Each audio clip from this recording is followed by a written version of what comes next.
Significance of displacement current. ठीक, उसके बाद हम लोग देखेंगे phase difference between displacement current और कंडक्शन करंट। ठीक है, देखो the significance of displacement current is primarily in its role in completing Ampere's law, कि एम्पियर्स लॉ को कंप्लीट करने में, एम्पियर्स लॉ को कंप्लीट करने में, कि कैसा कंप्लीटिशन देना है, जैसा कंप्लीटिशन जेम्स क्लार्क मैक्सवेल ने दिया।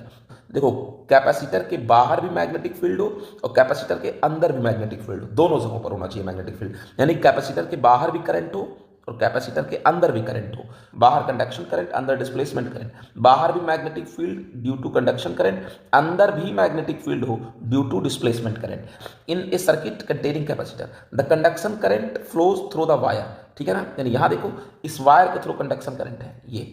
ठीक है ना, फिर क्या क्या रखे हैं, but stops the gap between the capacitor plates. ये जो कंडक्शन करंट है बच्चे, ये वाला अंदर नहीं आ सकता, अंदर नहीं आ सकता। ठीक है, आगे देखो बच्चे, Maxwell proposed the concept of displacement current. Maxwell ने डिस्प्लेसमेंट करंट का कॉन्सेप्ट दिया बच्चे। आगे क्या क्या रखा है, विच फ्लोज अक्रॉस दिस गैप, मतलब इस गैप कैपेसिटर के बीच में जो गैप है यहां से भी करंट बताने का कॉन्सेप्ट किसने दिया, मैक्सवेल ने दिया।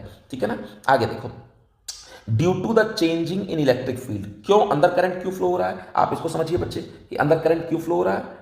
देखो आपको समझाता हूं अंदर करंट क्यों फ्लो हो रहा है। देखो ये जो आपका कैपेसिटर है, कैपेसिटर ये इसके अंदर जैसे जैसे करंट जाता है बेटे, ये चार्ज होते हैं, इस एक प्लेट पर प्लस एक प्लेट पर माइनस, जैसे जैसे प्लस बढ़ रहा है वैसे वैसे इलेक्ट्रिक फील्ड भी बढ़ रही है, यानी इलेक्ट्रिक फील्ड की वैल्यू में चेंज होगा। तो कैपेसिटर की प्लेट के अंदर इलेक्ट्रिक फील्ड में क्या होता है, चेंज, इस कारण से करंट बनता है। समझ गए, वही बात यहां पर लिखी हुई है, क्या चीज, current which flows across this gap due to the changing in electric field. ठीक है, this ensures that the total current, अब हुआ क्या बच्चे कि अब देखो यहां से समझो कि भैया कैपेसिटर के बाहर एक करंट है वो IC है और कैपेसिटर के अंदर एक करंट है वो ID है, तो टोटल करंट हो गया IC प्लस क्या बच्चे ID। ठीक है ना, ये कंप्लीट करंट हो गया, वही बात यहां लिखा हुआ देखो, total current is IC plus ID। ठीक है ना, where IC is conduction current, it's continuous, आप समझ गए होंगे, IC कंडक्शन करंट है, ID डिस्प्लेसमेंट। ठीक है, और दोनों का जो सम है IC प्लस ID, कह रहा continuous through out the entire circuit. अब एंटायर सर्किट में मतलब कैपेसिटर के बाहर IC और कैपेसिटर के अंदर ID,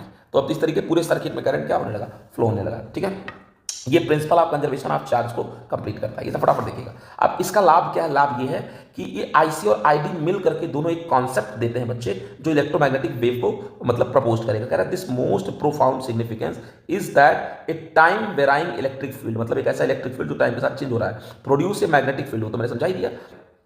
अब देखो, just as a conduction current, मतलब जैसा कि एक सिंपल करंट करता है बच्चे, एक सिंपल करंट जैसा करता है, अगर इसमें करंट है तो मैग्नेटिक फील्ड होगा, वैसे ही यहां पर